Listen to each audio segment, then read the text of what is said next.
Back to order. As you probably see, we're online. Video is working, and we left off. Well, I'll just say the intervening time I know has been productive for a lot of conversations between members. So hopefully that will help with some of the work we have to do. But before that, we left off with Mr. Schmale. So I'm going to turn the floor back over to you. Thank you very much, Chair, and I appreciate the opportunity to bring this motion back. Again, just based on the House order and your ruling earlier. So just to confirm, Chair, with a quick nod, if you could. The issue is the Minister of Employment has changed. So the committee will be asking instead, obviously our priority is to have Randy Boissonnault, but it's your ruling that Minister Petitpas-Taylor will be attending instead. Okay, so we'll see Minister Petitpas-Taylor very, very soon. So in the meantime, as was the conversation prior to us taking a quick suspension, the main issue is to get Randy Boissonnault to this committee to answer questions about his co-ownership of this company and his applications being made for government contracts while claiming Indigenous status, while not actually Indigenous himself. So I'd like to move the motion, and I believe there will be a sub-amendment to that motion. The committee report to the House that the Member of Parliament for Edmonton Centre appear before the committee for 2 hours independently by December 6th, and that the report is tabled by the Chair in the House as soon as possible and no later than Monday, November 25th. Did I say, sorry, December 6th. Yes, sorry. December 6th it was, right? Yes. December 6th. Thank you very much, Mr. Schmale. Is that motion going to be circulated? The clerk should have it, right? All right, so I understand that motion is being circulated to members, so you should have that momentarily.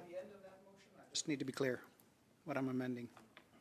Yeah, it said December 6th, yeah. Okay, so that the committee report to the House that the Member of Parliament for Edmonton Centre appear before the committee for 2 hours independently by December 6th, and that the report is tabled by the chair in the House as soon as possible,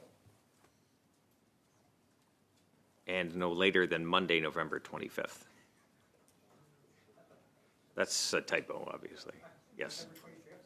November 25th. Yeah, that's. Yeah, that's a typo. To confirm with your folks?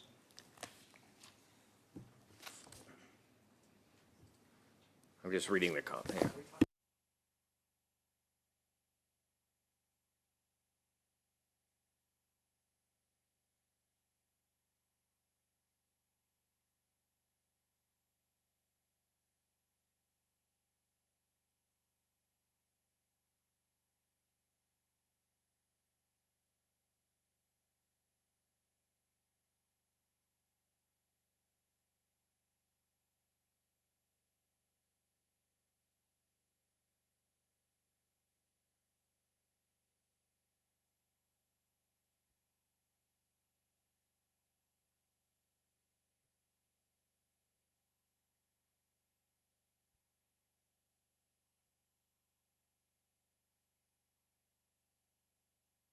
Has to be reported to the House. Yes.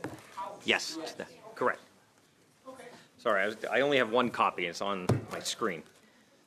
Well, thanks so much, Mr. Smale. Members should have that in their email at this point. Next, I see Mr. Batiste has his hand up. Yes, there's been some discussions, and I think that the First Nations clean water legislation should take priority.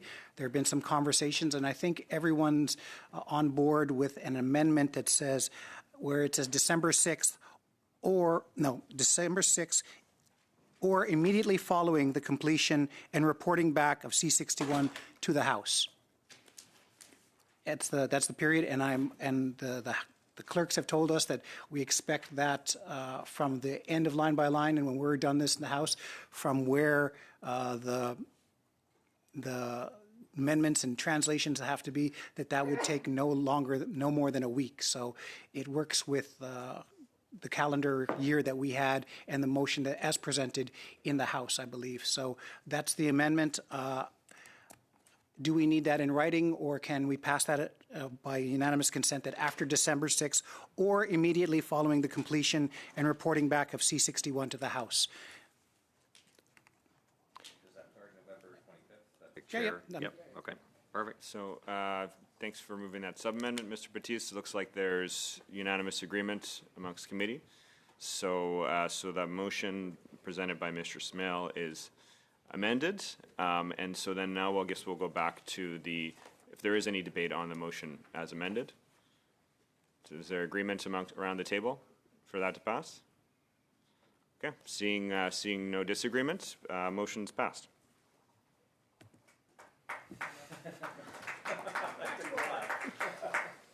Great. Okay, well then, with that, let's get back to the task at hand and continue the clause-by-clause consideration of Bill C-61. We last ended on, we were about to consider Amendment BQ-12. So I will open up the floor. Je vais ouvrir le plancher. Open the floor now to Mr. Lemire. Yes, Mr. Chair. Firstly, NDP 37 was withdrawn, but we did debate BQ 11 last time. It was stated that everyone preferred NDP 37, but it was just withdrawn. So I'd like us to vote on this because I think that it could be carried depending on what the consensus is. I think we had consensus last time, so NDP 37. Okay. Merci beaucoup, Monsieur Lemire. Thank you, Mr. Lemire. My understanding is that in order to do that, we will need unanimous consent to go back to that. And so I just want to make sure that there is unanimous consent around the table to go back to consideration of that. Mr. Melillo? Just to clarify, the ask is to go back to BQ 11. Is that correct?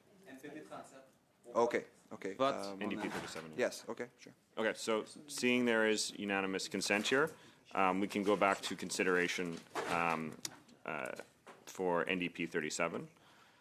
And first, we'll start with debate. Is there any debate on NDP 37? We can go to a vote then. Shortly. So we're going to,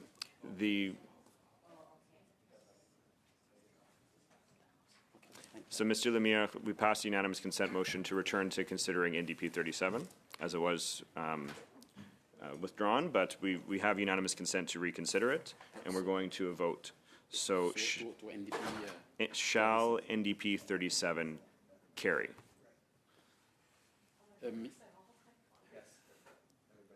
Okay, looks like there's unanimous consent for that. So, NDP 37 is carried. So.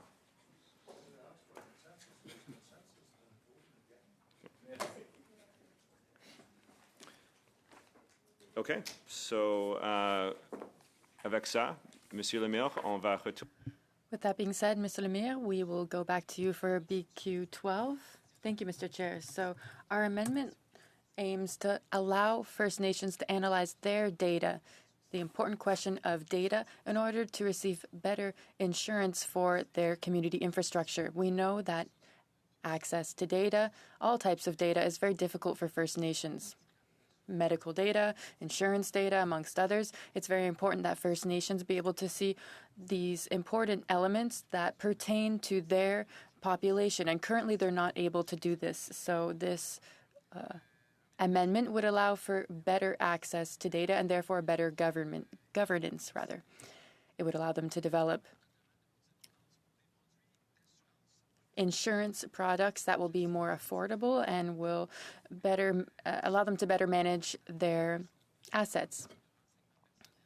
And this is not necessarily a question of personal data only. In any case, this is something that's very important. Thank you. Beaucoup, Monsieur Lemire. Thank you, Mr. Lemire. On va commencer le débat. We will now jump into debate. La parole. Thank you, Mr. Chair. And certainly I see what the amendment is trying to achieve, but we see in the principles section under 5.1e, where it has additional language that protects privacy, and I think that's the consideration here that I would be most concerned about.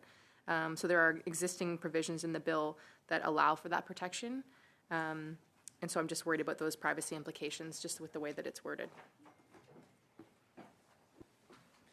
Thank you very much, Ms. Atwin. Monsieur Lemire, vous avez la parole. Mr. Lemire? Well, I would look to our officials, if that's okay, to talk about the scope, because in my opinion, this doesn't necessarily mean we're accessing people's personal data. We don't necessarily need to know their names and so on, but the facts on their health data for community leaders so that they're better able to govern their community. Appreciate the question.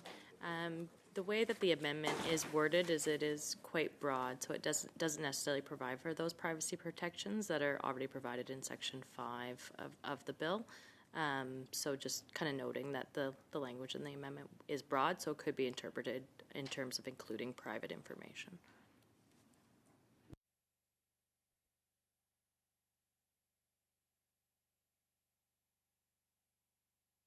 Vous avez encore la parole. Oui, donc comment on peut...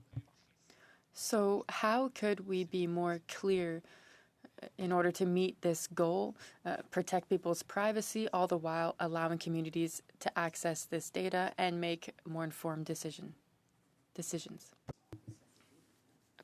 Appreciate the question again. So kind of go back to Section 5 on water services principles. I do believe it's 1E.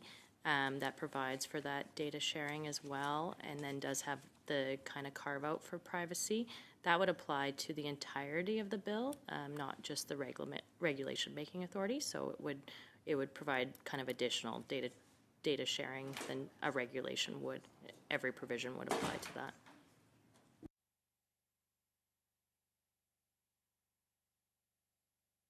Merci, Monsieur Lemire. Thank you, Mr. Lemire. Ms. Idlout, then Mr. Shields. So I'm just wondering about OCAP and the applicability of OCAP to C61, because I understand that ownership, control, access, and possession are already clear, and I wonder if you could respond to that. Have put forward OCAP as something that should be complied with. Certainly I think the government looks to OCAP as guidance, but it's not something that's been adopted by the government. So there are considerations, I think, here that relate to privacy that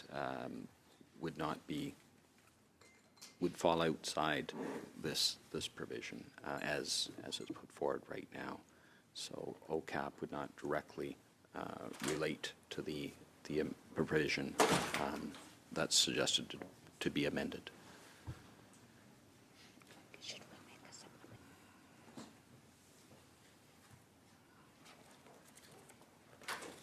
supplement? Ms. Idlout, you still have the floor. I'm just wondering then if there was a way to work out a sub-amendment to incorporate OCAP so that BQ12 could still be considered as a way to use that instrument. One potential approach would be, because right now there is no requirement that the First Nation agree here. So one potential approach would be to ensure that the First Nation agrees that any information that's going to be provided is agreed upon by the First Nation itself. Thank you. Should we submit? I'm wondering if we should suspend for a few minutes so I could work on a sub-amendment? Sure. We can briefly suspend here.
Back to order here. We left off, we were dealing with a sub-amendment to BQ 12 that was being put together by the Ms. Idlout. So I will hand the floor back over to Ms. Idlout. Kuyanamik, to everyone working together for First Nations so that they can have the water that they deserve. So my sub-amendment to BQ 12 is to remove the word those after provide and before data, and to add consistent with paragraph 5(1)(e) and in compliance with ownership, control, access, and possession after the word community. Kuyanami. Thank you very much, Ms. Idlout. Are there other members that would like to weigh in on this? Okay. Monsieur Lemire?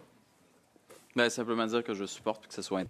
I just wanted to say that I support this being added to the amendment. Beaucoup, Monsieur Lemire. Not seeing any more interventions. Let's go to a vote. Will the sub-amendment to BQ 12 carry?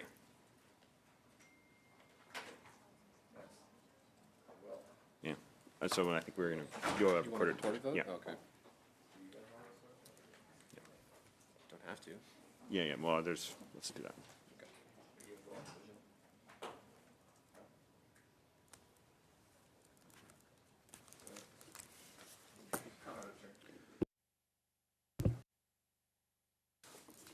The vote is on the sub-amendment to BQ 12. Ms. Atwin. No. Mr. McLeod. No. Mr. Hanley.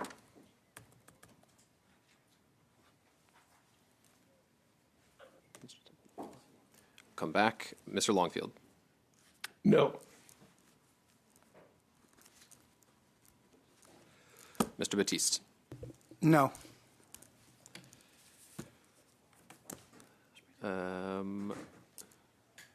Mr. Longfield.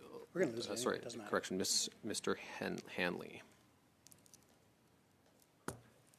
Okay, moving Okay, on. we're gonna lose it anyway. Mr. Melillo. Yes. Mr. Shields. Yes. Mr. Do you need a second? Schmel. Mr. Zimmer. Yes.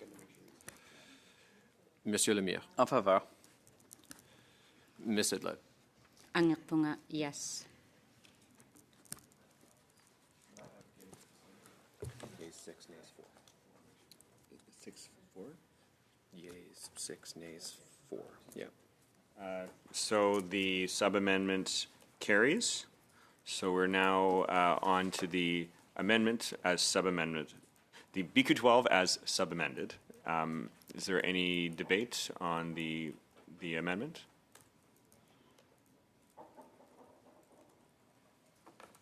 Okay. Not seeing any debate. Let's move to a vote. Shall BQ 12 as sub-amended carry?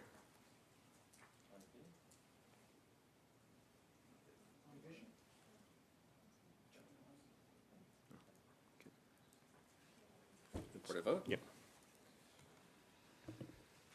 Vote is on BQ 12 as sub-amended. Ms. Atwin. No. Mr. McLeod. No. Mr. Hanley. No. Mr. Batiste. No. Mr. Longfield. No. Mr. Melillo. Yes. Mr. Shields. Yes. Mr. Schmel. Yes. Mr. Zimmer. Yes. Monsieur Lemire. En faveur. Ms. Idlout. Angapunga, yes. Yeas 6, nays 5. Okay, so BQ 12 as sub-amended carries, which takes us to shall clause 19 carry as amended. All right, on division. which takes us to new clause 19.1 and NDP 38. So I will open the floor to Ms. Idlo. Kuya Namig, because it's under my understanding that we're televised now, I'm just going to repeat what I said earlier before I start my amendment to N38.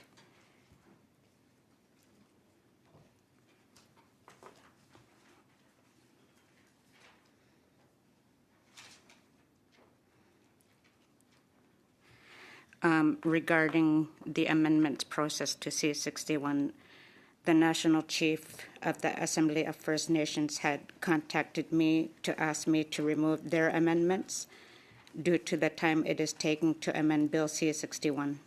I respect the will of the Assembly of First Nations and respectfully withdraw those amendments.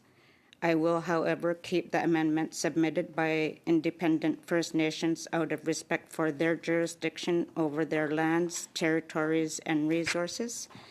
And the NDP amendment numbers that I'm removing are NDP 37, 42, 43, 46, 48, 49, 57. Sorry, I need to go back. I kept 37. 58, 61, 63, 66, 75, 79, 2, and 3. Regarding NDP 38, the next amendment, this amendment was submitted by the British Columbia Assembly of First Nations, and it reads as follows: that Bill C61 be amended by adding after line 32 and on page 12 the following new clause, 19.1.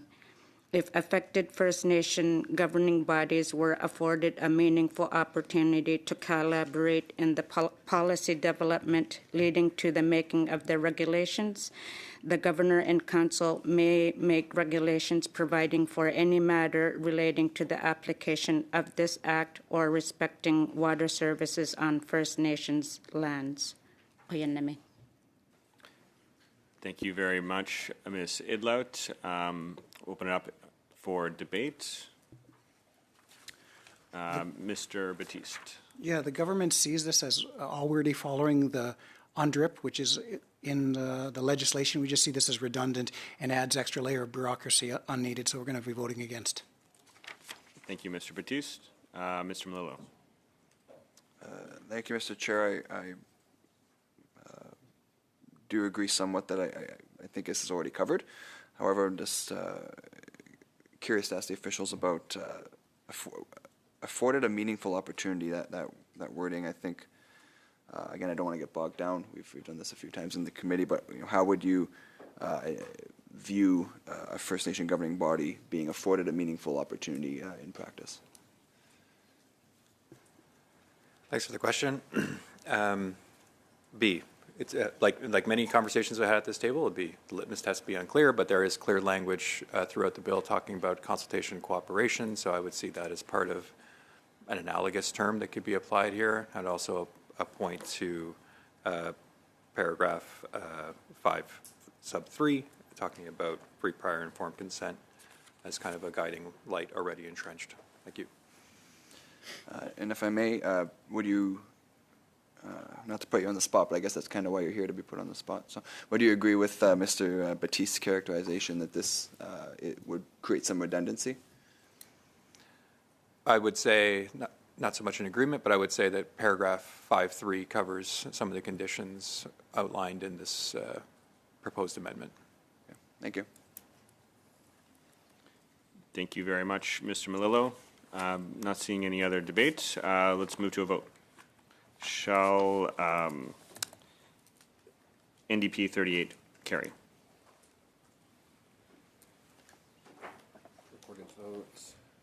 Recorded vote on NDP 38. Ms. Adwin. No. Mr. Batiste. No. Mr. Hanley. No. Mr. McLeod. No. Mr. Longfield. No. Mr. Melillo, No. Mr. Shields, No. Mr. Schmel, No. Mr. Zimmer, No. Monsieur Lemire, Contre. Ms. Idlout, I'm voting with First Nations whose rights continue to be violated and vote in favor. Yeas 10, nays, or sorry, nays 10, yeas 1. Okay. Motion, or the NDP 38 is defeated. Which takes us to Clause 20 and NDP 39. I'll open the floor to Ms. Idlout, just to say that I may have something to say about this amendment. Koyanamik, NDP 39 was an amendment proposed to us by the File Hills Capel Tribunal Council, and it reads that Bill C-61 in Clause 20 be amended by replacing lines 33 and 34 on page 12 with the following. 20 sub 1, the minister must consult with First Nation governing bodies in accordance with the consultation policies of the First Nations governing bodies and provide adequate consultation funding before making any recommendations. Koyanamik. Thank you very much, Ms. Idlout. I'm going to give a ruling on this amendment. The amendment attempts to create an obligation for financing that does not currently exist in the bill. As House of Commons Procedure and Practice 3rd edition states on page 772, since an amendment may not infringe upon the financial initiative of the Crown, it is inadmissible if it imposes a charge on the public treasury or if it exceeds the objects or purposes or relaxes the conditions and qualifications specified in the royal recommendation. Therefore, in the opinion of the chair, the amendment proposes a new scheme which imposes a charge on the public treasury. Therefore, I rule the amendment inadmissible.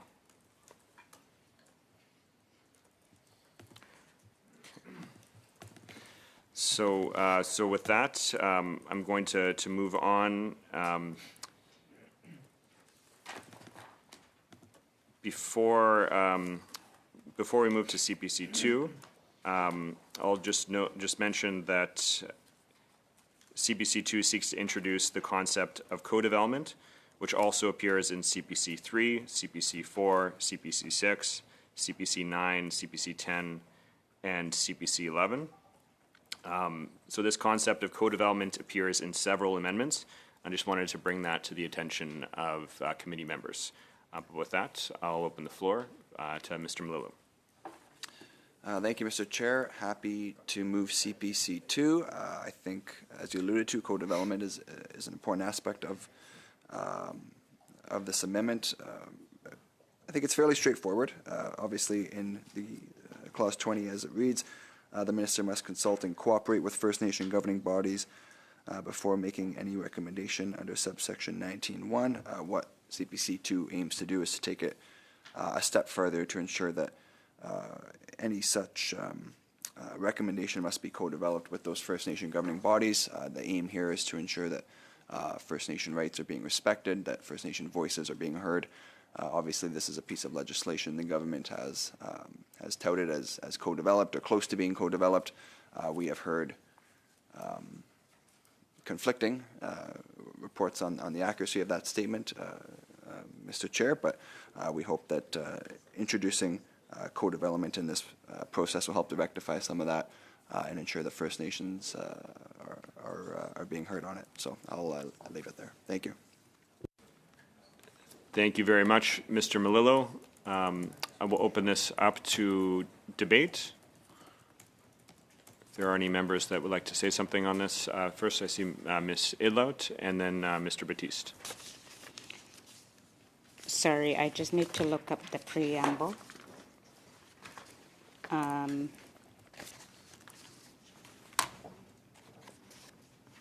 I do support CPC 2, and I'm just wondering about strengthening it a little bit based on our earlier conversations today about free, prior, and informed consent, and wonder if it would be worth considering adding text regarding free, prior, and informed consent into this as a sub-amendment. So I'm just going to look at the preamble really quickly to see what fits from the preamble, the existing preamble, so that I can make sure that we're not adding more cumbersome notes.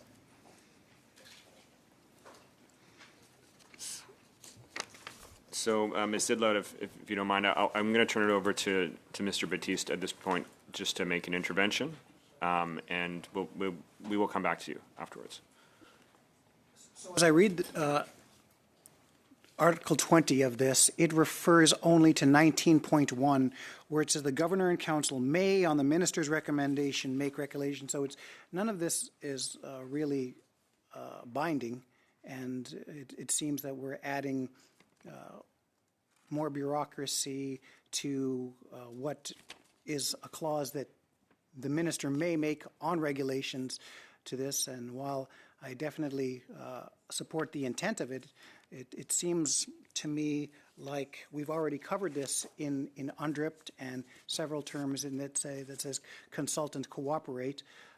This is not a hill I'm willing to die on because none of this is binding, but if you could give us a little, if the technicians could give us a little bit of an idea on what is the ramifications of this amendment from the Conservatives. Appreciate the question.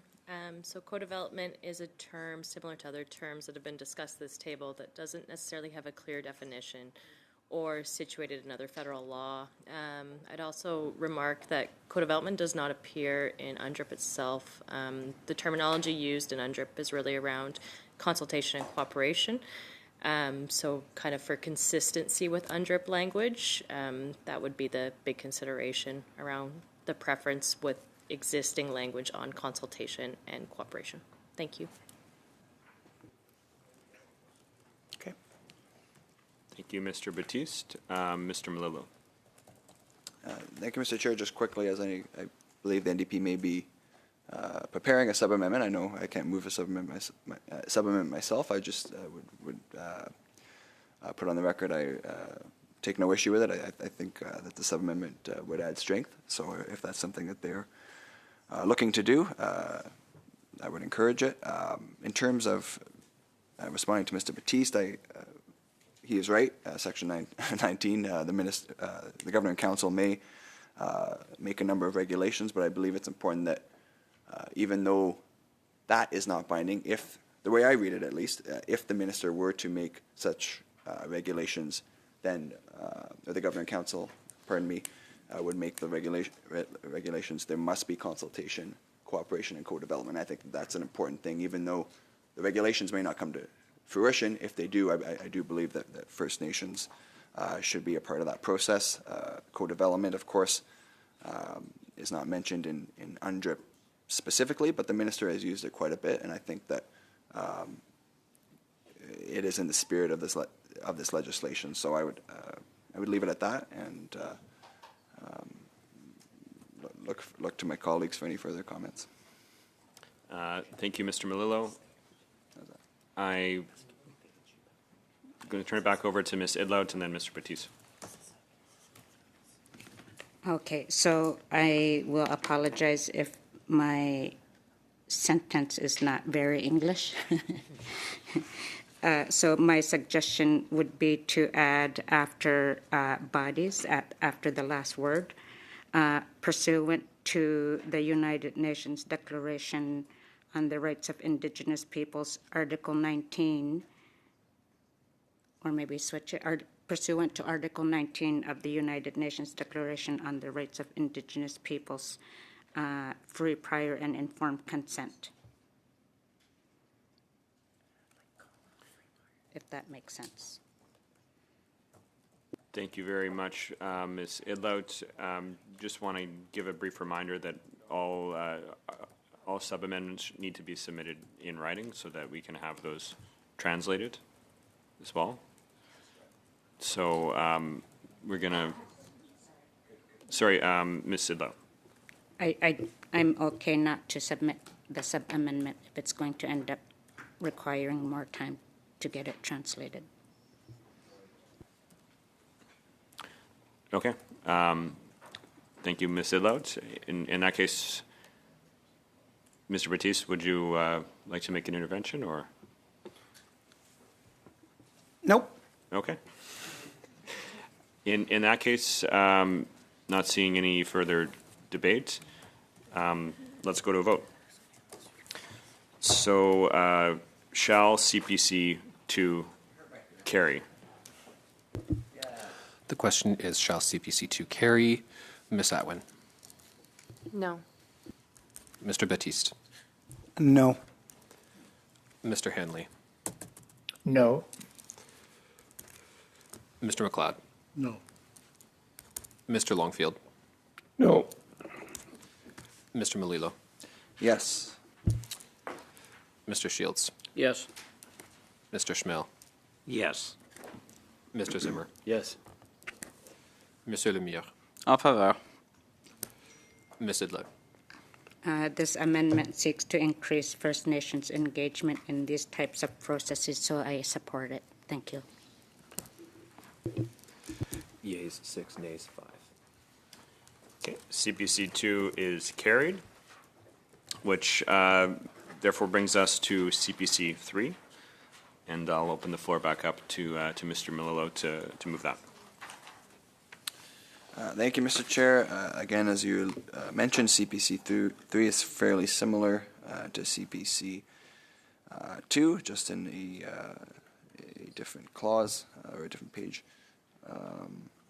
seeking to ensure that it's not just consultation and cooperation, which I think is important, of course, but taking it a step further to include co-development. So as I just made the argument for the last clause, I'll end my comments there, and hopefully we can get support to include co-development once again. Thank you, Mr. Melillo. With that, I'll open up to debate. Is there anybody that'd like to weigh in at this point? Mr. Batiste? Yes, I'm just wondering if the technicians could tell us what is the implications of this towards the bill. And if you could just give us some reasoning as to how you feel this either improves or takes away from the current legislation. I appreciate the question. Previously, as mentioned, the term co-development is not necessarily in the UNDRIP declaration itself, so there might be some inconsistency in language. And then in terms of kind of how we move forward on those processes to work with First Nations to develop those regulations, it would just be an additional component to ensure kind of moving forward with regulations for safe drinking water on First Nation lands. Thank you. Okay. On division? Okay, thanks, Mr. Batiste. Not seeing any further interventions. Let's move to a vote, and I don't think we need a recorded vote here. Shall CPC 3 carry? On division. So which brings us to clause 20. Shall clause 20 as amended carry? On division. All right, moving on. Clause 21, that brings us to NDP 40. And with BQ 13 and 14. So BQ 13 and 14 were withdrawn, so we're on to NDP 40. Okay.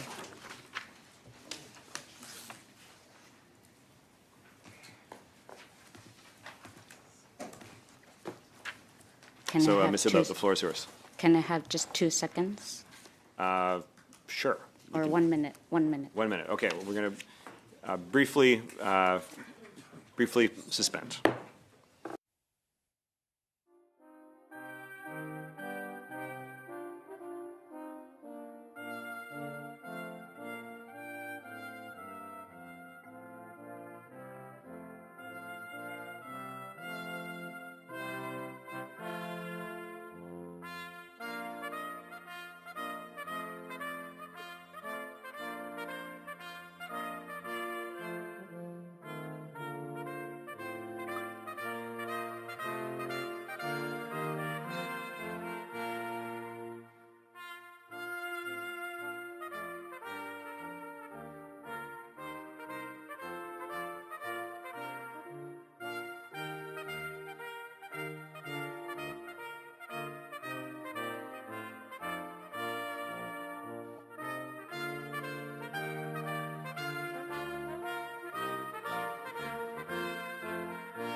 Order.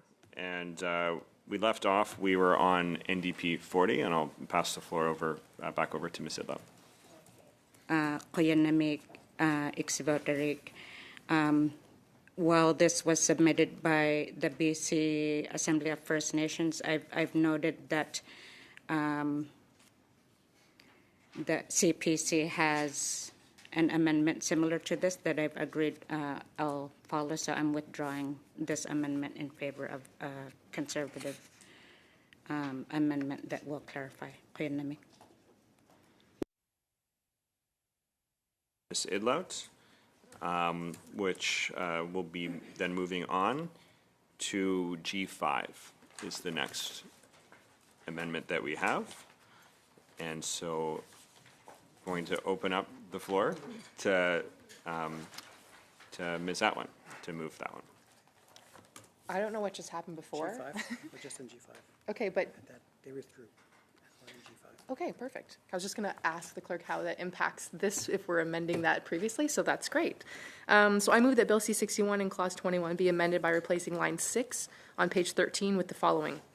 So protection zone for the purposes of this act, in making such a regulation, the minister must consider how a protection zone is to be connected to First Nation lands. So the rationale behind this is removing that adjacent word again, which has caused a lot of I think, consternation with some of our witnesses as well, actually many of the witnesses. So what this does, it still ensures that a protection zone must be connected to First Nation land, but ensures flexibility in how they may be defined with First Nations and provinces and territories. So it's that additional clarity, but also ensures the flexibility. I'll open up to debate. I see Ms. Idlot has her hand up, and I'll turn the floor over to you. Thank you for clarifying that. I'm still a bit concerned that it creates limitations, and I wonder if we can hear from the experts about how making this amendment follows the intent of what Jenica just mentioned. Thanks for the question. I won't reiterate conversations we've had at this table for a while now. We did talk about a protection zone being aligned laws between provinces, territories, and First Nations, a defined space, and we talked about water moving from point A to point B. We've removed the concept of adjacency, although I think there's still provisions to follow. The connected to term relates to, we've talked about watersheds, rivers that flow and move, so it brings, I would say, some permanency of the concept that waters do flow, waters do move, and First Nations are sometimes impacted by those watersheds. So it's less about being directly beside, but as part of an ecosystem of water that may impact the First Nation. I guess to ask a scenario question, right? So because it's saying the protection zone is to be connected to the First Nations lands, because we've heard, for example, the NWT, part of their source water is in Alberta. But because we're creating this amendment, then the First Nation lands, because of that connection, would be actually able to help make sure that those waters in Alberta are protected? Is that how I understand it? I would say yes. So a protection zone, again, is about aligning laws. So in the case of northern Alberta, southern NWT, those waters flow across borders, so it would require alignment of laws between three parties in this case, a First Nation or First Nations, a province, and then the GNWT. Thank you. Thank you. Thank you very much, Ms. Idlot. Mr. Melillo. Thank you, Mr. Chair. I appreciate the answers we've had so far. And the intention of this, I do have just a bit of questions about the wording as well, particularly how the minister must consider, I think is vague, again, not necessarily binding, but how a protection zone is to be connected to First Nation lands, which you just spoke about, Mr. Barbosa. But when I read this, when I hear it, it sounds to me like it is maybe inadvertently placing some conditions on what a protection zone would be in terms of being connected or to land, specifically to First Nation lands, or perhaps not being connected to First Nation lands, and the minister has to figure out how that will be connected. It just seems to me like it is perhaps introducing inadvertently some restrictions on what the protection zone could be. Do you have any comments on that? On that thought? The very concept of protection zones is to bring laws together. And so laws would be to protect waters. And so those waters must, in my mind, there must be a connection to a water or sources of water to protect those waters and alignment of laws. So I'm not sure if I totally get the question, but I don't think it's limiting. I think it is talking about the definition of law in a space, and that a First Nation must be implicated in that space in order to define laws in partnership with provinces and territories. I think it strengthens the nuance of what lawmaking ability a First Nation would have. Could I ask, would this wording, if it passed, in your opinion, would it clarify or would it restrict, perhaps is the word, protection zone to being specifically connected to First Nation lands? It says, as you pointed out, the minister must consider how those things apply. So in my mind, it's clarifying the lawmaking ability of a First Nation in partnership with the province and territories.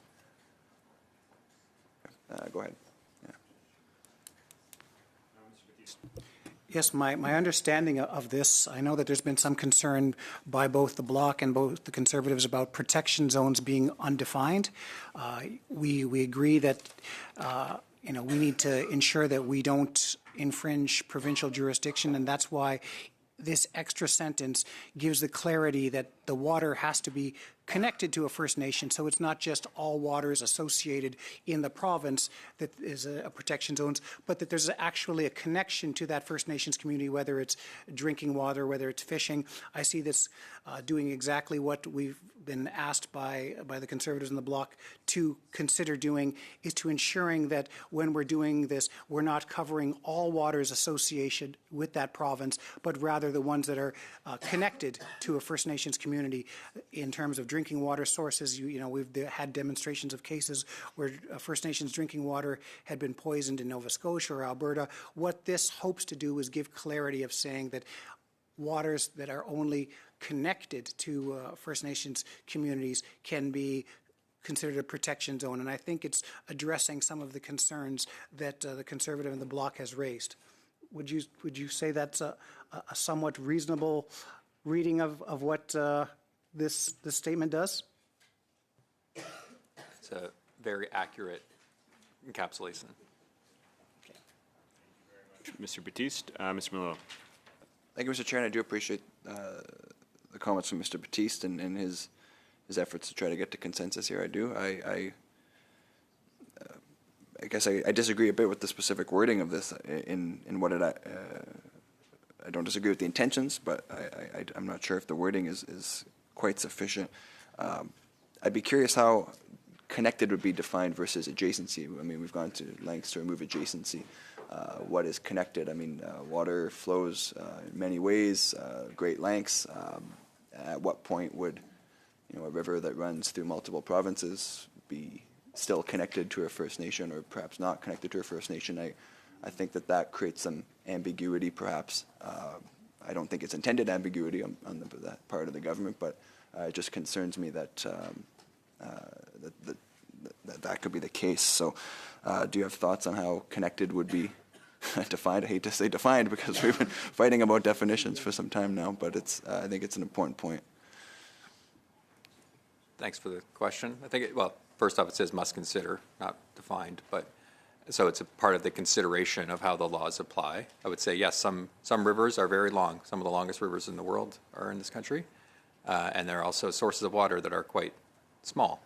I think the concept is there must be, not to define the term with the term, but there must be a connection to that water in order for a law to be passed over it. In the same way that exists in the provincial and territorial concept, there must be, the province of Ontario cannot pass a law over waters in Alberta because there's no connection to those lands or to that watershed. So I think it's talking about aligning laws over a space that is permeable and connecting those to the First Nations.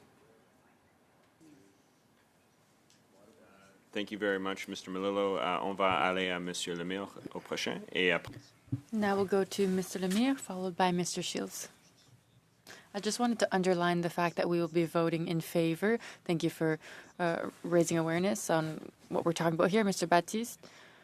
I think that we need to talk more about adjacent land, but that will come later on, Clause 22. But for this amendment, we support it. Merci beaucoup, Monsieur Lemire. Thank you, Mr. Lemire. Next, we're going to go to Mr. Shields. Thank you, Mr. Chair. This does get complicated, and I know of rivers that would be connected to the Blackfoot Confederacy that originate in the United States. They come through Canada and return to the United States. Some water agreements, then percentages of water are retained in one country with an international agreement. They're retained in Canada, the water use. We also have water agreements from BC to Manitoba on the amount of water that each province can retain from that river flow. So we have a number of very complicated and international agreements that's sitting out there that this would affect when you talk about connections. So it's not as simple as you might suggest in this conversation. It's very complicated. Those agreements on the international water that affects the Blackfoot Confederacy, for example, on both sides of the border, that agreement is being, and they've been spending 10 years negotiating the renegotiation of that particular agreement because it's very complicated. So this, to me, it's not simple when we say connected. It's not simple. So the headwaters of the Saskatchewan rivers come out of BC through the western provinces all the way to Hudson Bay. When we say connect, this is a lot of territory, and there are agreements that provinces have on water usage and percentage and across international borders. So when you say connect, this is a red flag for me. It's a tough issue that covers not only between provinces but internationally. Mr. Shields, next, Mr. Zimmer.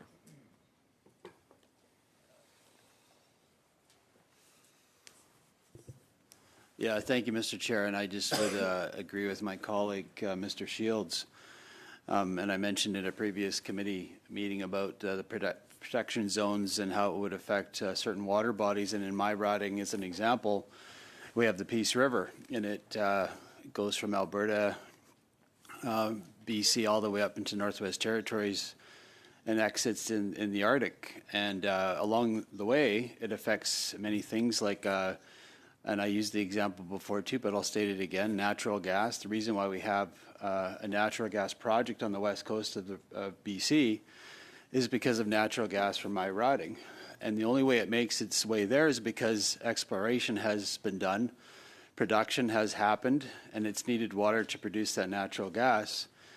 And if we put a protection zone around anywhere near the Peace River, it would affect any potential new development around natural gas. And natural gas, by the way, is great for the environment in that it reduces emissions around the world, as long as we can get it to the world.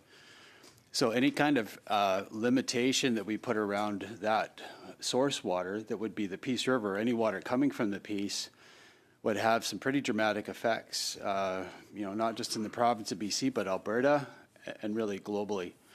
And that's how some simple piece of legislation can have some pretty severe impacts on any new development. And I'd lastly add to this statement, it affects First Nations. A lot of First Nations along the way have had economic prosperity and opportunity because of natural gas. And if we're going to limit that as well, again, just a simple phrase, 2 words, in a piece of government legislation can have some wide and vast negative consequences. Thank you. Thank you very much, Mr. Zimmer. Not seeing any further Mr. McLeod. Yeah, thank you, Mr. Chair. Mr. Chair, I think we really have to be considerate of the impacts that waters and waterways, watersheds have, even though communities may be quite far away from projects or dams or anything of that nature that holds back water or reduces water. I live in a community called Fort Providence. It's an Indigenous community. It's the first community on the Mackenzie River. 2 days ago, the Mackenzie River dropped so low that we can no longer pump water into our water plant. It's the first time in our history that we've had water levels drop so low. And our water levels have been dropping since they started holding back water in Site C. And whether it's the actual cause, I can't say for sure, but the timing is certainly coincidental. So when Site C was being built, we did not have one word of input on that project. Not one. We were considered not connected. We're too far away. It didn't matter if it was Indigenous voices that were trying to provide impact or the government of Northwest Territories. We had no say. And now our barges can't come up and down the river. Water intakes are being affected. So I think we need to be able to make sure projects that are one side of the country don't affect something that's further downstream. So we've got to look at whole watersheds. We've got to have a look at the whole flow of river systems when we talk about impacts and when we start talking about projects and their effects on others. Thank you. Thank you very much, Mr. McLeod, and it's just alarming and heartbreaking to hear what the impact is being right now. So, but the next I see Mr. Shields has his hand up, so I'll go there next. Thank you. I'm going to refer to BC with the Columbia River and the agreement with the United States. This is hydrological. The amount of electricity that's created is a huge source of power within the Columbia River Basin. And so that's another one that's an international treaty with the U.S. On the Columbia River. But the amount of power, hydropower that's created is a piece to that. The other side of the dam argument that recently environmentalists in discussions and meetings I've been in have talked about what dams have created a better environmental flow of water at a predicted rate that creates a better environment predictably along the river streams. So I'm seeing information on environmentalists who used to oppose dams, saying now they are a means of a healthier environment along the stream beds. So I think there's some information out there that shows both sides of that, and understand what you're saying and realize what you're saying and the difficulty it creates. Understand that. But I'm just saying there's some other information out there as well on the creation of dams, both for power and for the stream flow consistency. Thank you. Thank you, Mr. Shields. I've got lots of thoughts on this as someone who's practiced in transboundary water management, but certainly the dams on the Columbia River, they were done for flood mitigation, but amongst other things, it did prevent the salmon runs from going upstream. So there are some very major ecological impacts, and actually that treaty is now up for renegotiation, which will be very interesting with the new incoming administration. But in any event, that's neither here nor there. Not seeing any more interventions. Let's go to a vote. Shall G5 carry? Okay, we're going to go to Recorder Division.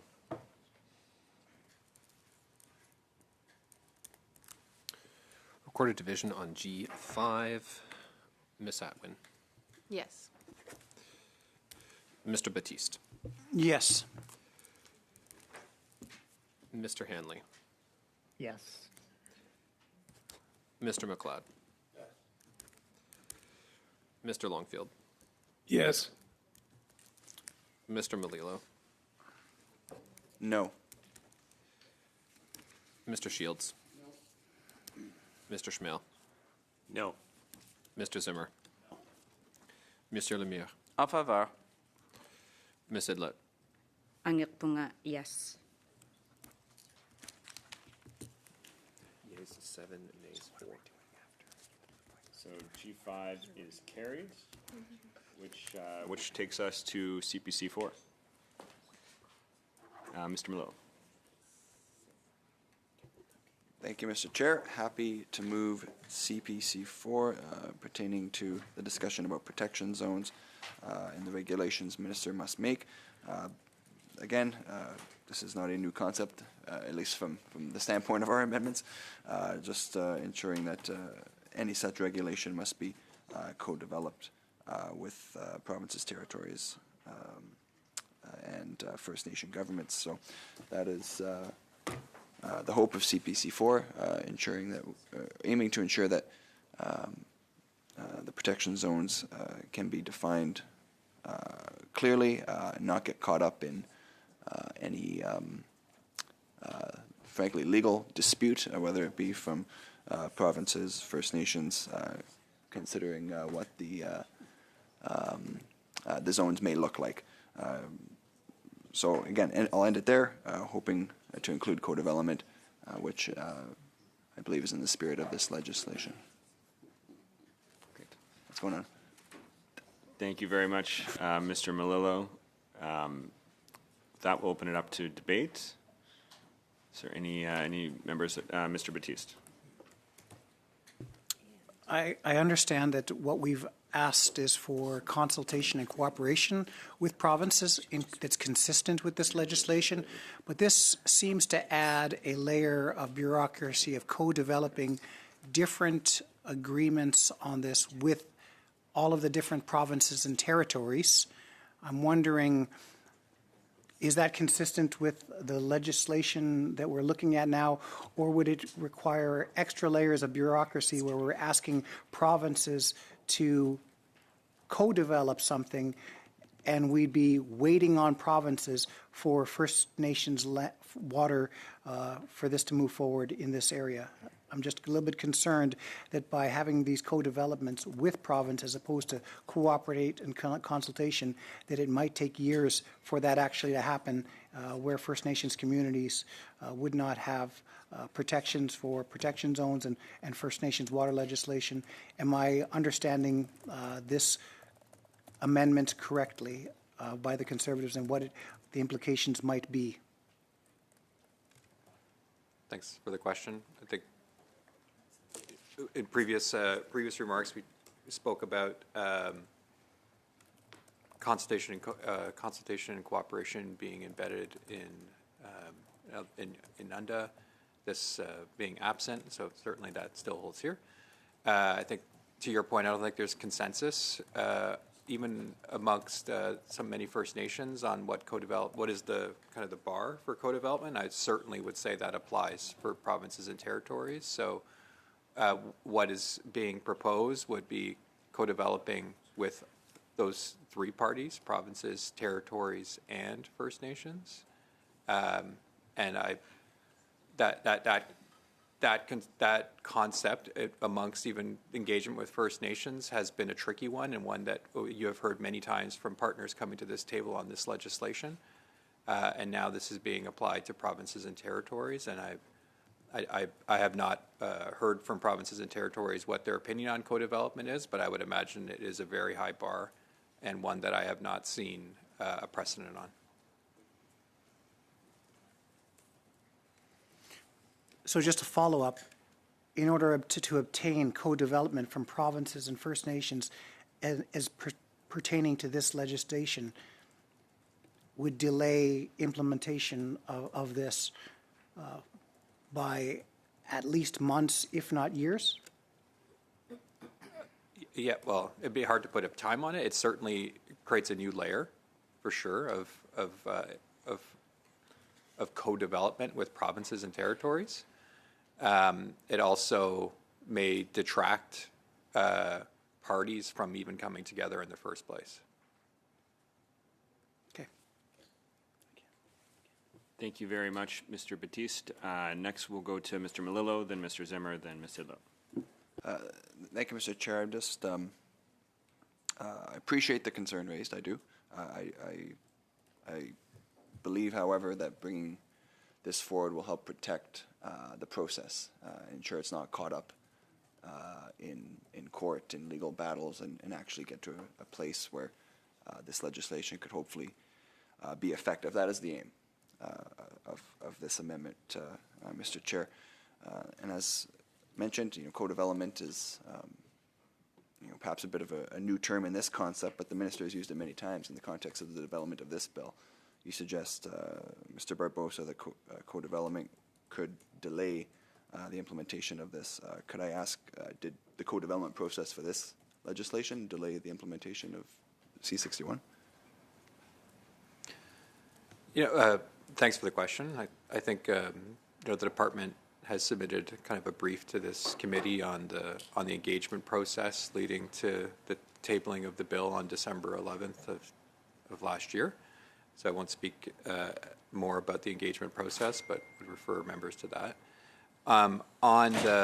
Maybe on the latter question, that this section is about the creation and consultation of protection zones. And as we discussed many times, the first concept is what is the space? Who are the people in that space, the parties in that space? What are the laws that protect that space, protection zone? And what are the consequences? But it requires all parties to come together and now co-develop an approach.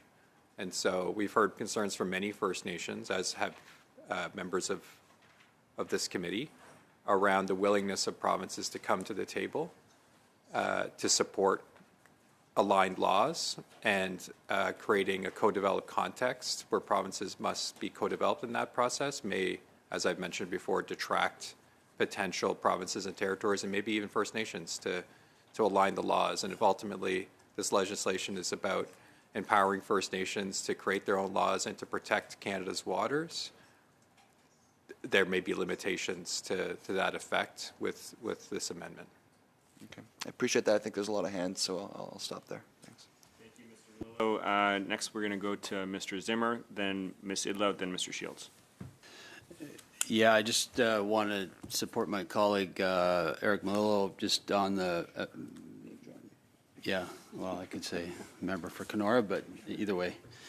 But I think what he says is very accurate. This is a preemptive, I think, bit of good advice, especially as part of the legislation, to keep it out of the courts. Because, I guess let's get back to the premise of even the bill. What this is setting itself up to be is very much an impediment to get water for First Nations as opposed to getting water for First Nations. This government's been in power for 9 years. Are all the boil water advisories gone? No, they're not. They promised that they'd be gone as of 2021, but here we are. So they could keep going down the list and just keep eliminating those boil water advisories. But instead of that, they're offering a piece of legislation that potentially will restrict water for First Nations and get it caught up in courts across the country because certain provinces have problems with the way this legislation is written. So I think I would challenge the government just to get water done and follow up on a promise they made a long time ago instead of really tangling up the entire process in the courts. Thanks. Thank you very much, Mr. Zimmer. Next, we're going to go to Ms. Idlout, then to Mr. Shields, then to Ms. Atwin. Ms. Idlout, maybe we'll come back to... Sorry. Ms. Idlout, the floor is yours. So I am supportive of the intent of this amendment because First Nations have been ignored for so long by all levels of government, and having an amendment like this, having provinces and territories co-develop with the First Nations governing bodies, I understand in its intent, and also hearing the concerns brought forward by the Liberals of the potential delay. And my own dilemma is that I don't consider it delay when the conversations, the negotiations, the decision-making that can happen together is not delay to me. That ensuring that First Nations governing bodies are in that process will listen to what they've been asking for, which is to be heard by levels of government. And so ensuring that the co-development process can even help strengthen relationships. I'm very much conflicted. I really am, but I'm more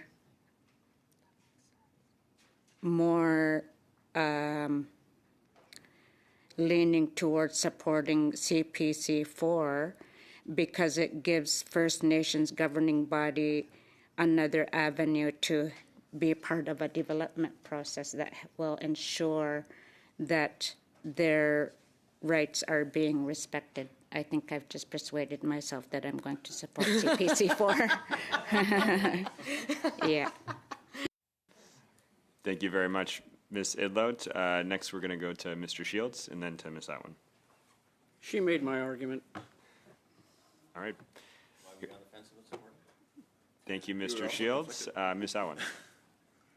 Thanks. I just wanted to ask our officials, so just based on Mr. Zimmer's comments, would including co-development prevent us from being tied up in court, or is it the opposite?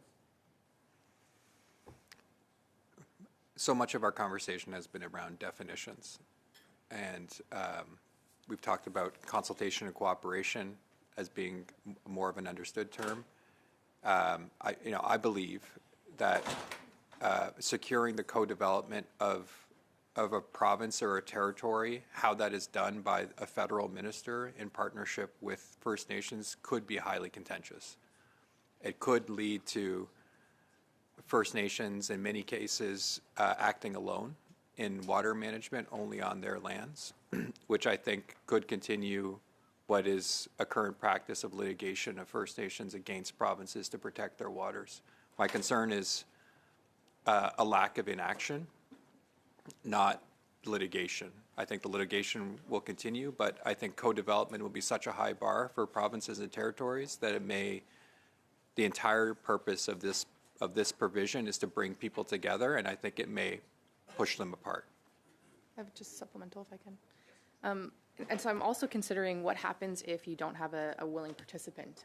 So we recently had an election in New Brunswick, for example. We now have a willing participant in those conversations for around title claims, for example, to go back to the negotiating table rather than to litigate, where our previous government was not in favor of that. And so I worry as well about that idea that you have to have that partner there to do that co-development.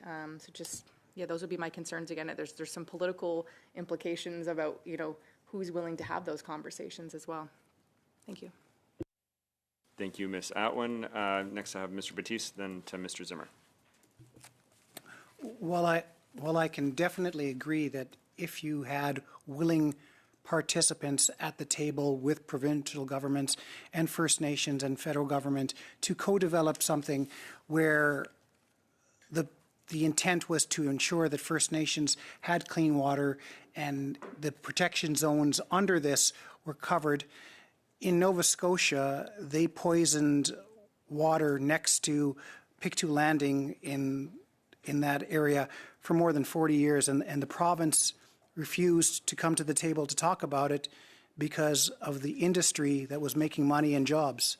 Now, if we're asking First Nations to come to the table with a province that is putting industry and jobs ahead of the clean water for that First Nations, what we're intently doing in this legislation is making First Nations, instead of having protected zones with consultation and cooperation with provinces, we're giving the provinces the ability to say, well, we're not going to co-develop this with First Nations, which seems to me, if we're trying to protect the protection zones that First Nations are connected to, we're giving the provinces an ability to say, no, we didn't co-develop that, so it's not something that we're going to move forward on. And so if the NDP supports this, I want them to know that we're giving provinces the ability to continue to poison First Nations communities' waters and not come to the table at all. Because we've seen too many examples in the history of First Nations where provinces put job and industry ahead of First Nations communities. And by putting that in there, what we're in sense doing is giving the ability for provinces to say, well, we didn't co-develop that, or we refuse to co-develop it because it might impact jobs in our communities.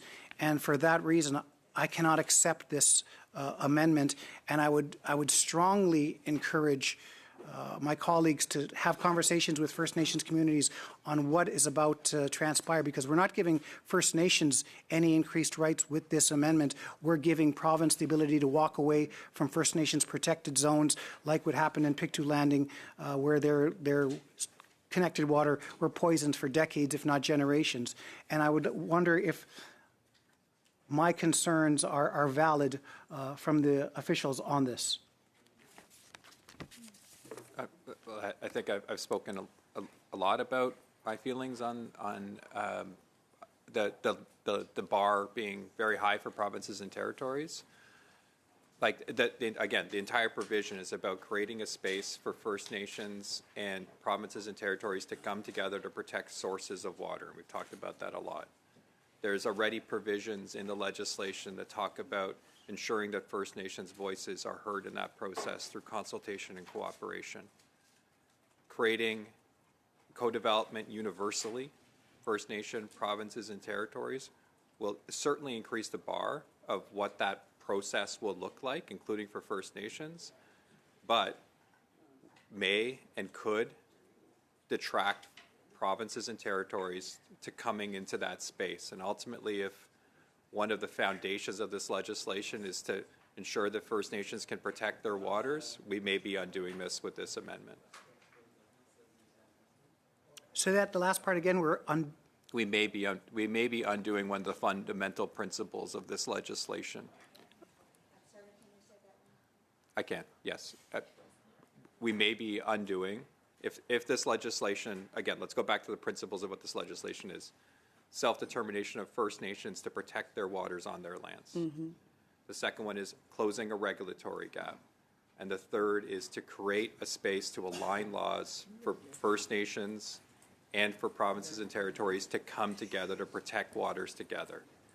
We may be, by creating such a high bar for provinces and territories and First Nations to come together in a co-developed way, we may be detracting or taking away one of the core fundamental elements of this bill because of the nature of the engagement process, the co-developed process.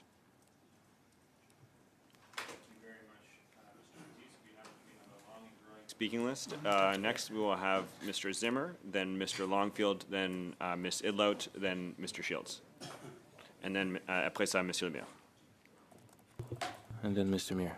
Mr. Zimmer. Thank you, Mr. Chair. A question for Mr. Barbosa. A real simple question. It goes back to this piece of legislation, since it's kind of coming up more the general comments around the legislation. Is Bill C-61 necessary to provide clean water for First Nations? No. Thank you. Thank you very much, Mr. Zimmer. We're going to go to Mr. Longfield next. Yes, thank you, Chair, and thanks for having me here as a guest in the committee. And very interesting discussion. I'm reminded of a discussion I had with the Nan Nation elder up in Sioux Lookout, where we're working on boiled water advisory work together. And he had made the comment that it's the paper mills and the mines, the poking the holes in Mother Earth that causes the first problem. And so that this legislation would be intending to solve that, to start with first principles of having clean water. Having bars such that the Indigenous people aren't able to negotiate clean water, such as putting a recommendation that we're discussing right now on the table that everybody has to be at the table, including the provinces, could not only hurt the Nan Nation from getting successfully clean water, he also loses people from his band to the employment in the paper mills and the mines, and so people aren't able to even work on clean water solutions. So I think keeping the frustrations away from the First Nations and making sure that we have a clear pathway for them to get to clean water is very important. So I wouldn't be supporting this because of that. Thank you very much, Mr. Longfield. Next, I'm going to go to Ms. Idlout. Oh, frig. I forget what my question was going to be. We can come back. If you want to. Because I am listening very intently to how important this discussion is and the concerns of setting such a high bar, especially when we have provinces like leadership in Alberta who I think would never proudly meet with the First Nations.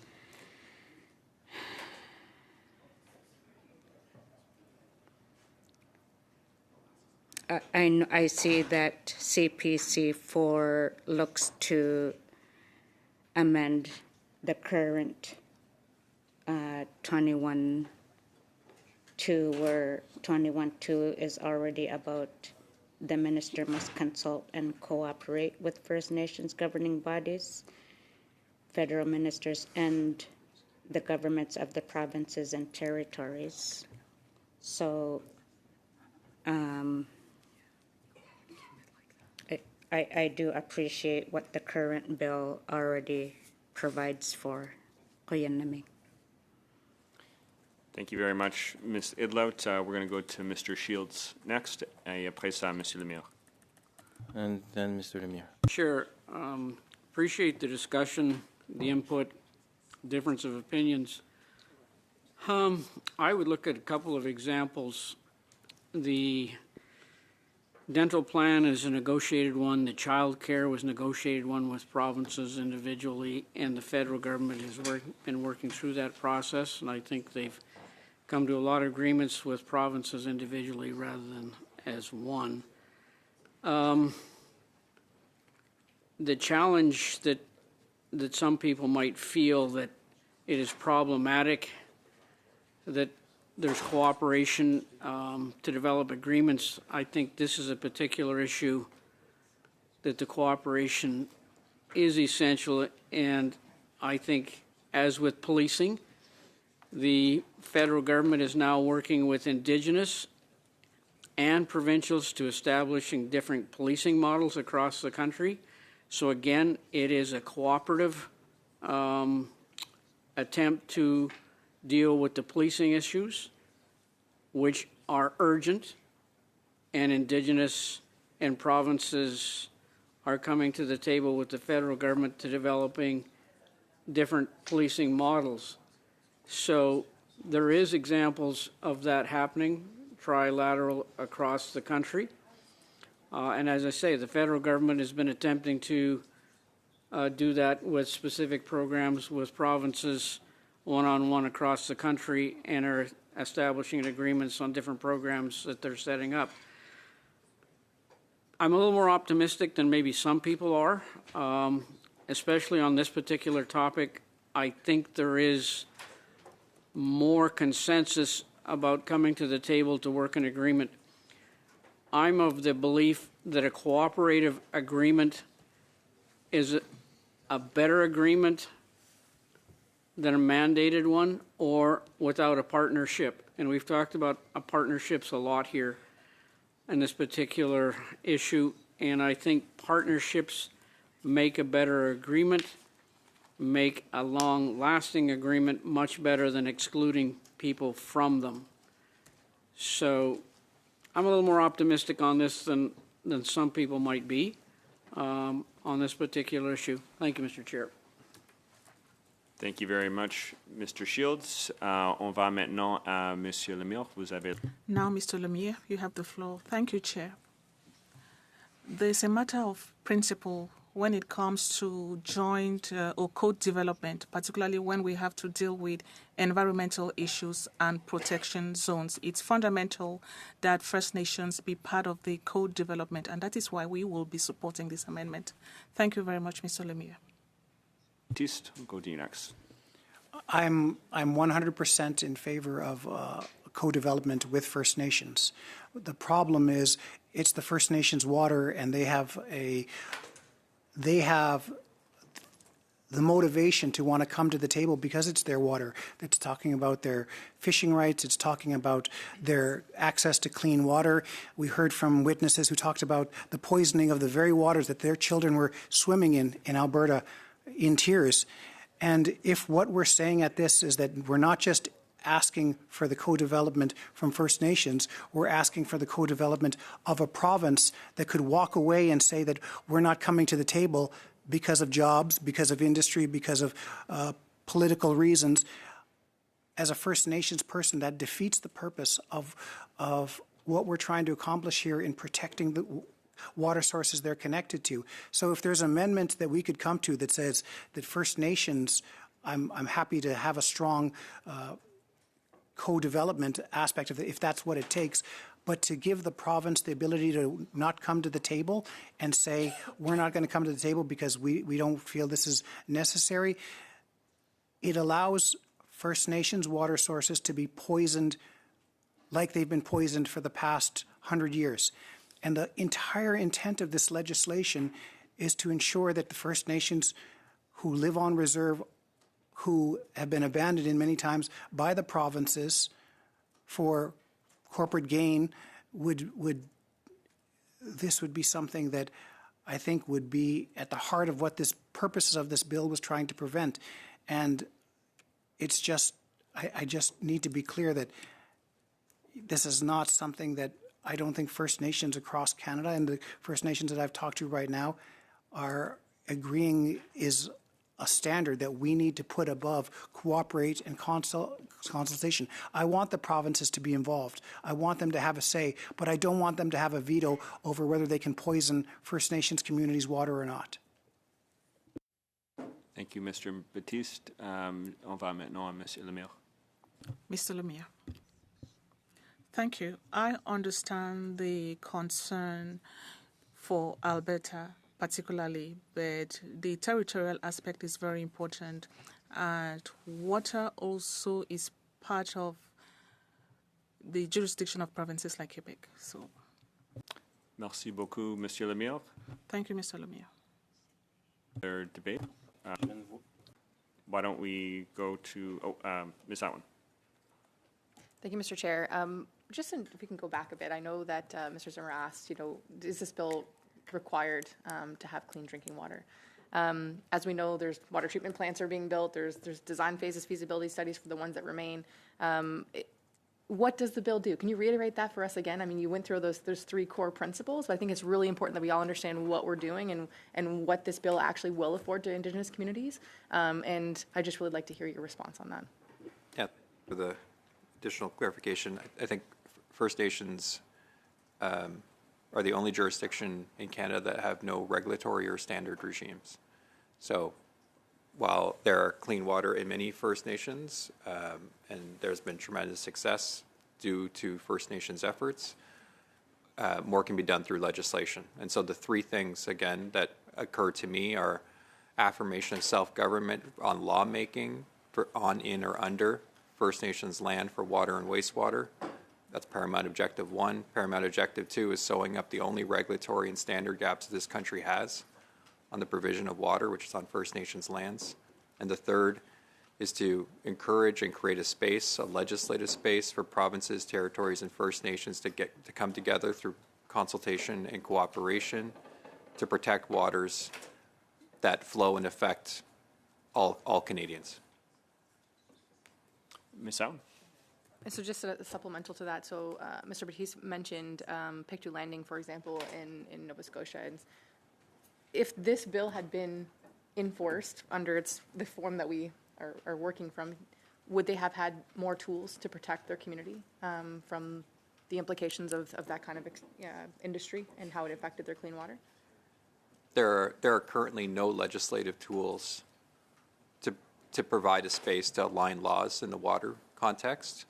And so had in the case of Pictou Landing and many others that committee members heard from in Alberta, Ontario, and beyond, had that space been afforded, had there been an alignment of laws, and had there been a broader protection scheme that considered First Nations needs and the needs of provinces and territories, we could be looking at a vastly different Canada and where waters are safer, And that is the intent. Now, there's no guarantee that this legislation will lead to those things, but is attempting to entrench in law a space to bring people together, parties together, with a singular intent, for safe water.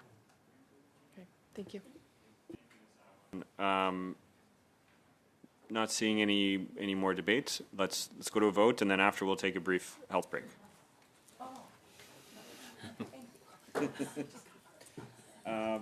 Okay, so let's go to a vote. Shall CP4 carry? We do a recorded division here. Great. Welcome. The recorded vote is on CPC 4. Ms. Atwin. No. Mr. Batiste. No. Mr. Hanley. No. Mr. McLeod.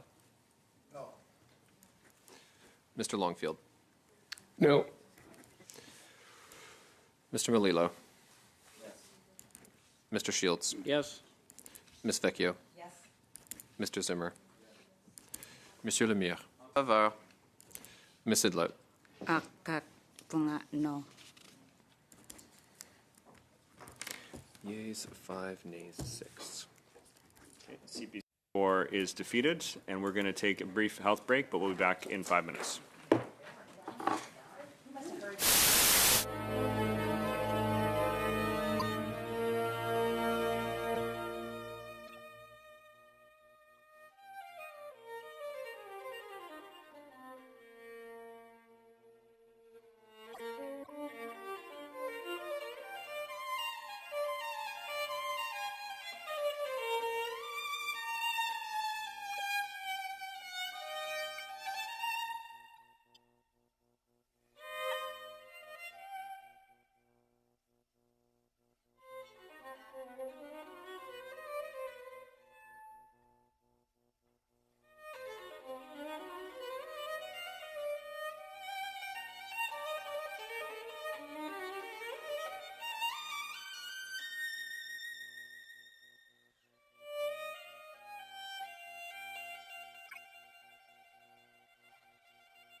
On amendments in Clause 21. And the next amendment that we are coming up to is CPC 5. This is the new CPC 5, so this would have been circulated by email yesterday. Just for your awareness, this the reference number for this is 134-27322. So, so with that, I'll open the floor up to Mr. Melillo for new CPC 5. Thank you very much, Mr. Chair. I appreciate the opportunity to speak to CPC 5 and to move CPC 5. I think it's an important amendment to ensure that First Nation rights are protected, as well as understanding, without a clear definition of what a protection zone would be, that the agreement of provinces and territories is absolutely critical to ensure that there can be a smooth process in the development of that. So I'll just read very quickly that pertaining to the protection zone. It would, the amendment would read as follows. A regulation made under subsection 1 must not come into force unless the minister has obtained the free, prior, and informed consent of First Nation governing bodies and the consent of governments of the provinces and territories. Mr. Chair, there's been a lot of discussion about this amendment during our various pauses throughout the day. I understand that there also may be a sub-amendment coming to just adjust some of that language to make it more clear. just to encourage all of the colleagues around the table to support this. I think it reinforces free, prior, informed consent in UNDRIP, which of course is already Canadian law, and will add extra affirmation for provinces and territories to ensure that any land that may be provincially governed or crown land at this point in time that could fall into a protection zone, ensure that those relevant provinces and territories are at the table to have agreement on what that definition will be. So I'll leave it there for now, Mr. Chair. I appreciate the opportunity to bring this forward. Thank you, Mr. Melillo. First, we're going to go to Mr. Shields and then Mr. Batiste. Thank you, Mr. Chair. I'd like to make a sub-amendment. I would like to take out the word consent and put in the word agreement. For the second case. Yes. So thank you very much, Mr. Shields. Just want to remind that all the sub-amendments need to be circulated in writing. Okay. Very shortly. So members should have that very shortly. And then maybe while we're waiting for that, it seems fairly clear to me, but while we're waiting for that, why don't we start the debate on it? And I don't know, Mr. Batiste, if you wanted to make an intervention on that or on the sub-amendment. Yeah, and I like the word agreement better than I like the word consent, because agreement has some side of practical application, as it's saying here is an agreement between the groups involved, for the purposes of this, I'm really trying to get to wording that the government can support, but also that doesn't infringe provincial jurisdiction. But when we're talking about protection zones that First Nations are involved with, my concern is what if the province doesn't want to come to an agreement? Kind of in the same vein as the last amendment, I would be uncomfortable supporting an amendment where a province could continue to say, well, we don't have agreement, thereby there's a veto of protection zones where communities could still have their waters poisoned. And this is my question to the officials here. If there is no agreement from the provinces or a province on what's considered a protection zone in that province, does that mean that the whole purpose of protecting First Nations water would then not be in place? Because I believe because of the wording, it's saying that unless an agreement is finalized with a province, that there will be no protections for First Nations water. And my fear, just like in the last piece, is that if the protection of a First Nations water source is entirely dependent on an agreement of a province, then that would mean that there's no protection until the province decides that there should be. Is that an accurate thing, an accurate assessment of this amendment? And yeah, I'll start off with that. I appreciate the question. These particular clauses work with other provisions in the bill as well. So in this section in 21, it's really about bringing all parties together to the table to define what a protection zone is. So First Nations, provinces and territories, multiple federal ministers that are implicated on water. The second phase of that is really in section 6B, and that talks about individual First Nations or groups of First Nations coming together with the provinces and territories where they are located to agree upon an approach to implement and coordinate the laws of all orders of government in that space. So it is a multi-pronged approach that is contemplated. So this potential amendment would add kind of an extra step in that approach. So in stating that, the language around 6B is definitely more comfortable for the federal government, and there's some sort of, I guess the word would be precedent for this in the past with other legislation that we've made with the province. But I guess how can we ensure that First Nations aren't held to the standard of a province agreeing to protect their water, but at the same time ensuring that the provincial government has a say in this so that they feel comfortable that we are including them in the conversation? Appreciate the question. It is delicate, as there is no intent to infringe on provincial jurisdiction, every intent to respect that provincial jurisdiction. So in terms of that existing language around consult and cooperate with all parties, that allows everybody to have an equal seat at the table, working together on what those protection zones look like.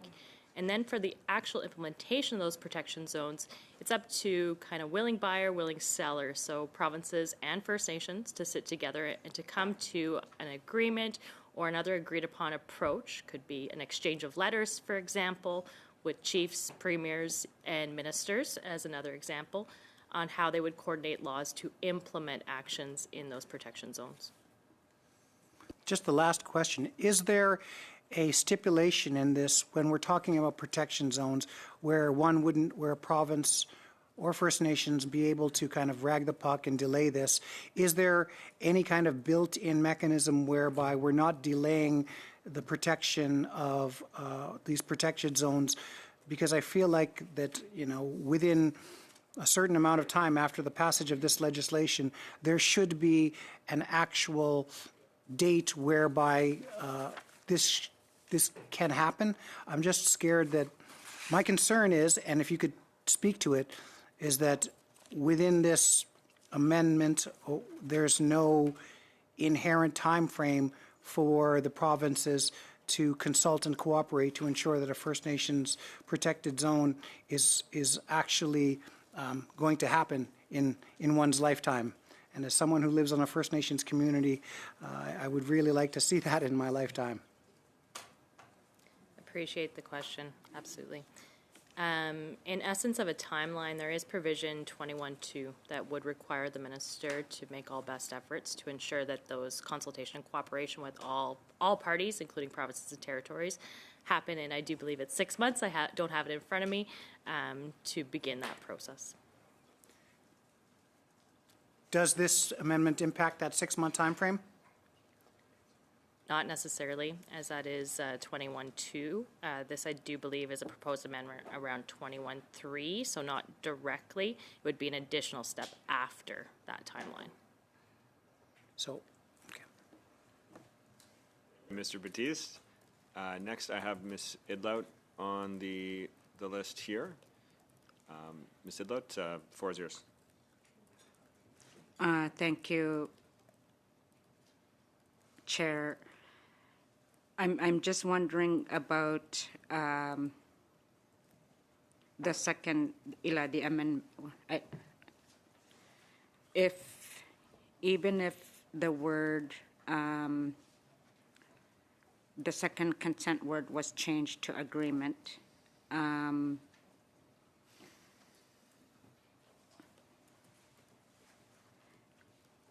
the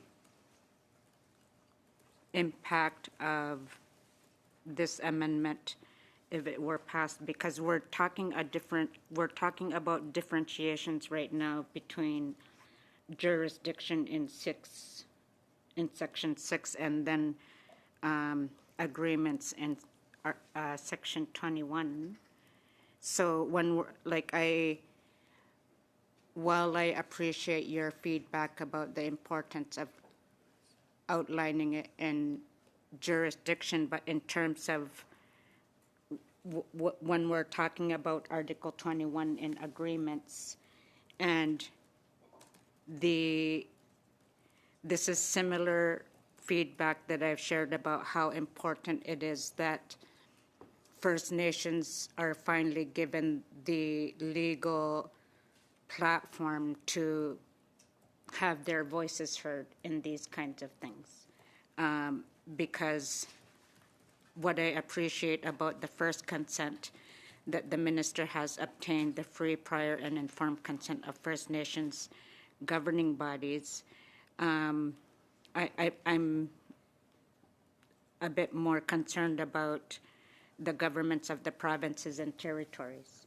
And when you mentioned earlier, for example, the agreed upon approach could be used by way of a letter, would that be a strong enough indication to show that the First Nations governing bodies will have the interpretation that these agreements will use their voice, will have their First Nations laws or First Nations lawmaking powers be able to be incorporated in terms of the section on agreements. Sorry, not agreements. What is this section? Tony, am I missing a page? No, I'm not. Oh, sorry, the protection zones. Appreciate the questions. Maybe some additional clarification on my end would be helpful. So in essence, this section is really around regulation making to define what a protection zone is and bringing all provinces, all First Nations together as part of that process. The Section 6 jurisdiction is really up to individual First Nations, whether they want to exercise that jurisdiction or not. And part of the Government of Canada's intent here is to allow for traditional governance systems and how First Nations exercise their jurisdiction. So that is why Section 6B is worded in a way as an agreed upon approach to leave space for traditional governance and preferred governance systems of First Nations, as long as agreeable to all parties that are implicated. So in that case, it's not necessarily all provinces. If the First Nation is located in one province only and has a protection zone in one province only, it would only be that province. Okay. Thank you. Much, Ms. Idlott. Next, I have Mr. Melillo. Thank you, Mr. Chair. I appreciate the discussion on this and the concerns raised. I think it's important, of course, to note that there are not many cases throughout this bill that free, prior, informed consent is mentioned. This is aiming to include that. I know NDP 40 was withdrawn in favor of this to ensure that that First Nation consent is included. And in terms of the agreement of the provinces and territories, I do appreciate the concerns raised. However, I worry that without that agreement, right from the get-go, a scenario that was described that perhaps there's a province that is not willing to agree or cooperate. I think in such scenario, without this amendment, we're going to see this bill tied up in challenges. We've talked about the fact that we don't know what a protection zone exactly will be. It may include land that is currently governed by the provinces. We've talked about what connected means in terms of rivers and how vast that could be. I think that we run a real risk of tying this up in battles and challenges without provincial agreement. And the word agreement, of course, we talked about it at length offline, Mr. Chair. I think that is something that, although not defined explicitly, I think that it gives the government some latitude on how they achieve that agreement. And we've seen many examples where the government was able to make agreements with the provinces and territories and a number of their programs and initiatives that they like to boast about. I won't advertise them for them, but they can if they'd like. I think that this is the balance we need to ensure First Nation rights are respected, that the provincial provinces and territories are respected, and that we can put this into action and have a tangible effect rather than just having it challenged over and over again. I'll end there again, Mr. Chair. So, thank you. Thank you very much, Mr. Melillo. Is there any more debates? Mr. Batiste.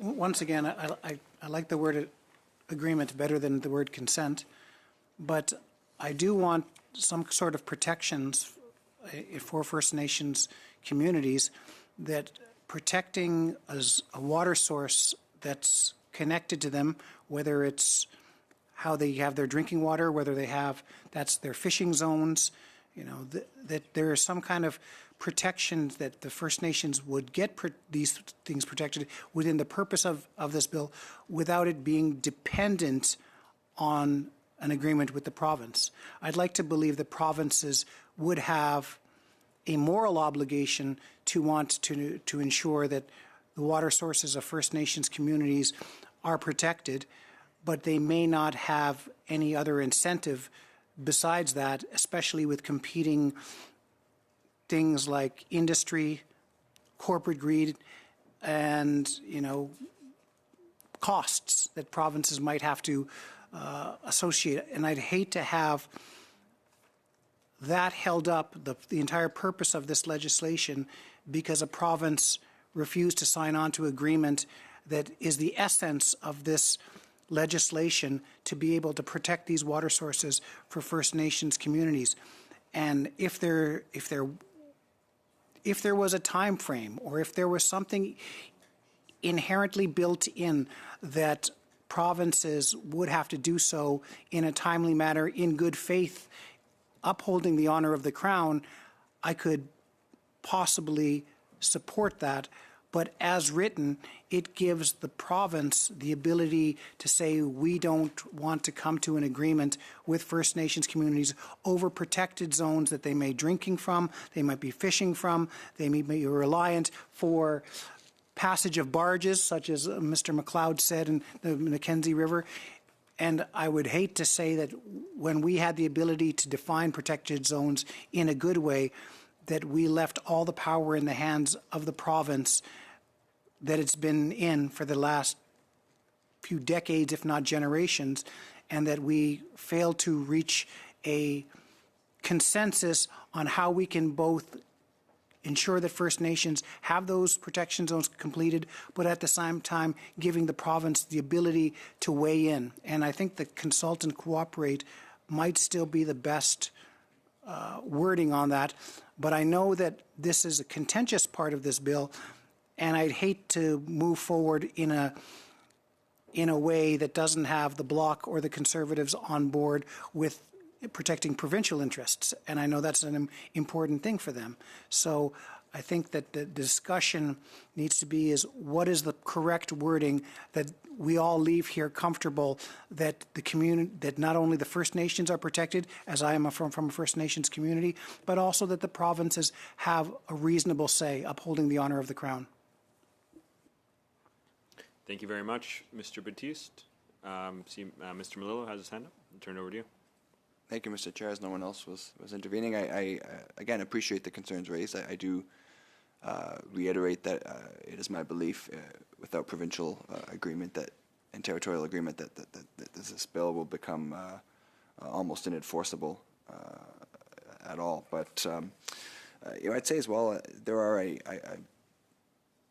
take the concerns raised by Mr. Batiste, but I don't believe that there are just financial or industry incentives for provinces to want to maintain authority of certain lands or waterways. I mean, many provinces have very robust wildlife management strategies, a number of areas like that are already being protected in their own right. And I do, again, have a very great concern with the federal government being able to define a protection zone without, again, we're not getting to the definition of it here in this legislation, nor should we. We need to ensure that we're hearing voices of First Nations and provinces and territories.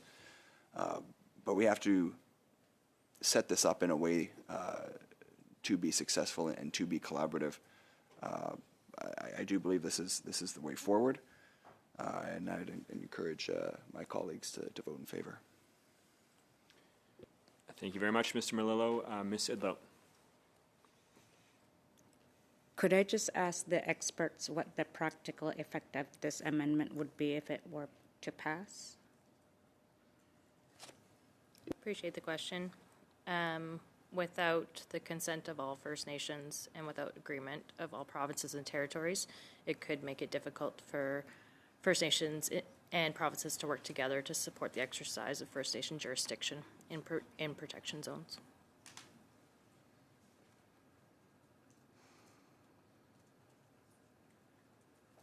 Thank you very much, Ms. Idlout. Mr. Batiste? So the practical effect would mean these protection zones, which is the entire purpose of one portion of this very important legislation to First Nations communities, would mean that if this amendment passed, that First Nations communities might be at the mercy of provinces to have protected zones that protect the water that they drink, the places where they swim, and the places where they fish. Is that correct? In essence, it could, and it also would just be in terms of all First Nations as well, in terms of that free prior informed consent, in addition to agreement with all provinces and territories. So we could see that delay stretching over years, potentially. Potentially, yes. Very much, Mr. Batiste. Ms. Idlow.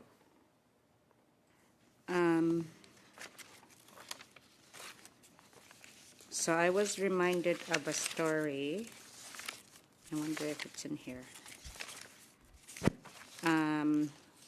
With the Quebec Hydro Dam and the James Bay Treaty, the James Bay, the JB, what is it? James Bay, Quebec Cree, Northern Quebec Agreement. I think that was the first modern land claim agreement that Canada had with a First Nation or an Indigenous rights holding group. And with that being the first one, it was truly co-developed, I understand, because there was true negotiations where the Indigenous, the Cree and the Inuit in that area were able to negotiate an agreement that continues to have impacts on their communities. And with this kind of amendment where, or, because since then, since that agreement, a lot of the subsequent land claims agreements that happened afterwards with other Indigenous groups, the federal government learned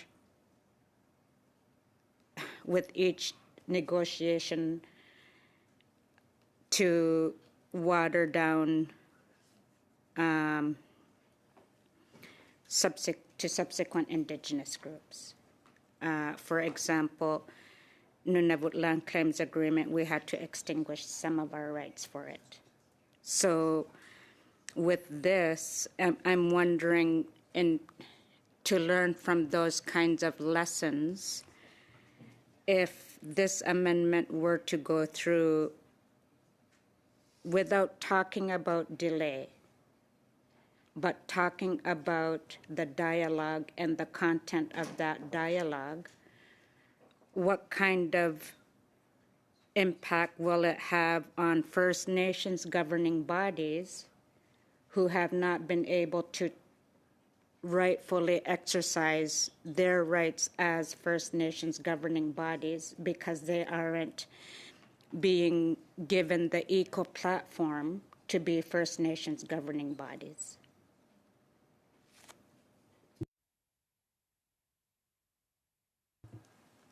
Appreciate the question, and I appreciate the storytelling as well. I'm not as familiar with the agreement and then the subsequent negotiations of modern treaties and how they evolved after the James Bay Agreement.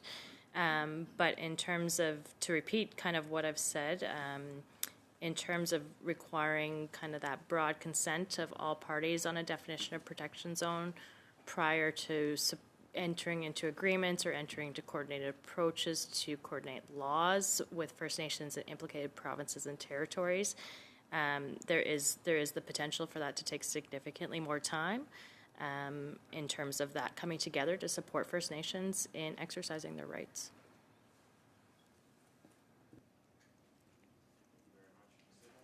Batiste. I'm wondering if, I know that protection zones is going to be something that is going to be contentious in this, and I don't see us getting to a place where we all have consensus in this committee on that. I'm wondering if we can agree to the sub-amendment for agreement as opposed to consent on the provincial part, but have some conversations and park all the amendments on protection zones to us to give some time to reach out to parties and find out what they're comfortable with and how we can ensure that the onus isn't, well, the veto rights do not rest within the provinces over protection zones, but gives them an ample opportunity to have their views collaborated with First Nations and to be able to move past protection zones and come back to the later point, because I feel that at this time, I don't think that we have a agreement on protection zones that may jeopardize us passing this when it comes to actually a vote, whether by unanimous consent. And I'm wondering, just because I've had some conversations with Mr. Malillo, that we're not close to the same spot where we need to be on this.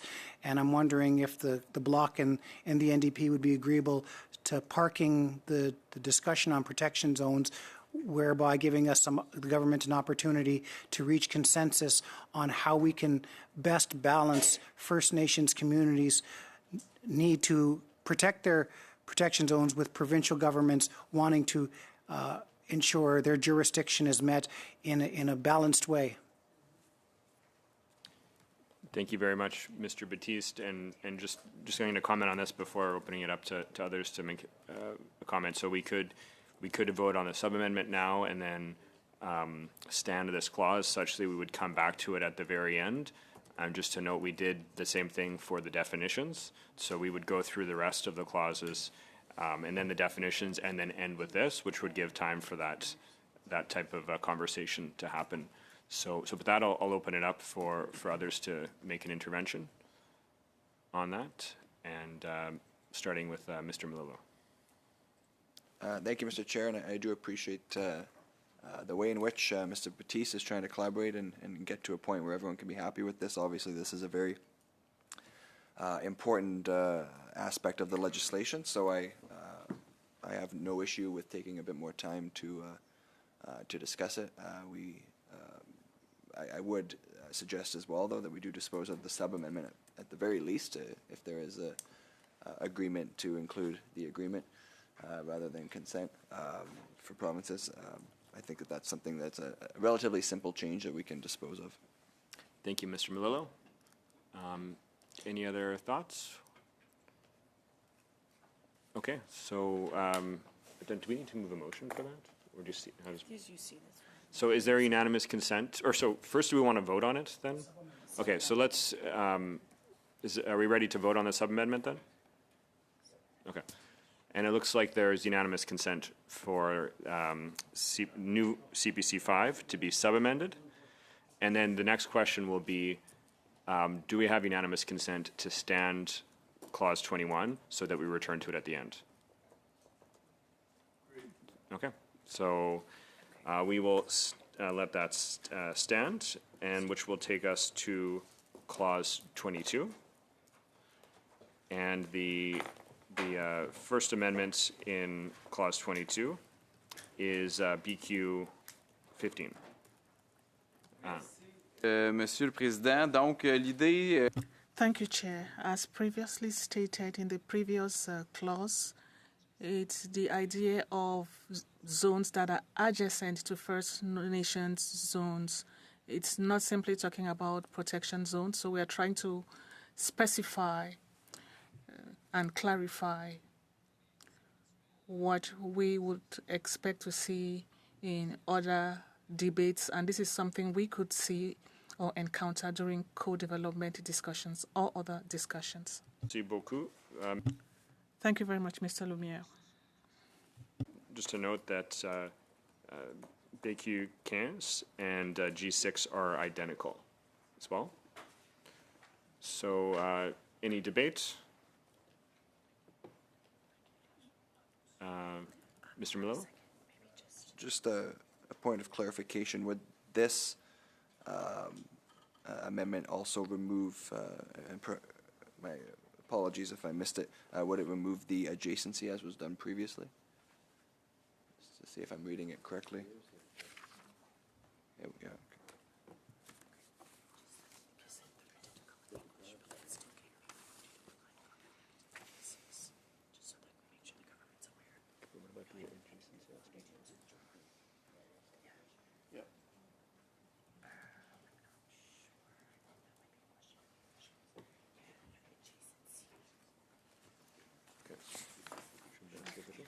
So thank you, Mr. Melillo. I think that question can best be answered by our officials here. Yes, you are correct.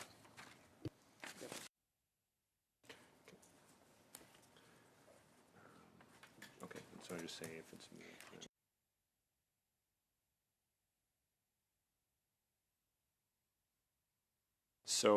So if this is adopted, just so members are aware, G6 can't be moved because of a line conflict. So not seeing any other debate, let's move this to a vote. So shall BQ 15 carry? Looks like there's unanimous or on division. Okay. Mr. Batiste. Now, that vote was carried, right?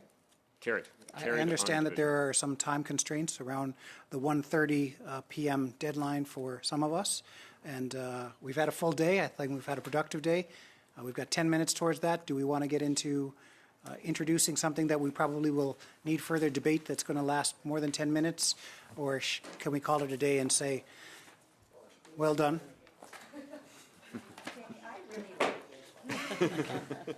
Yeah. Okay, well, do you want to move a motion then? Yeah, motion to adjourn. This is a lot that we got there. Okay. Agreed.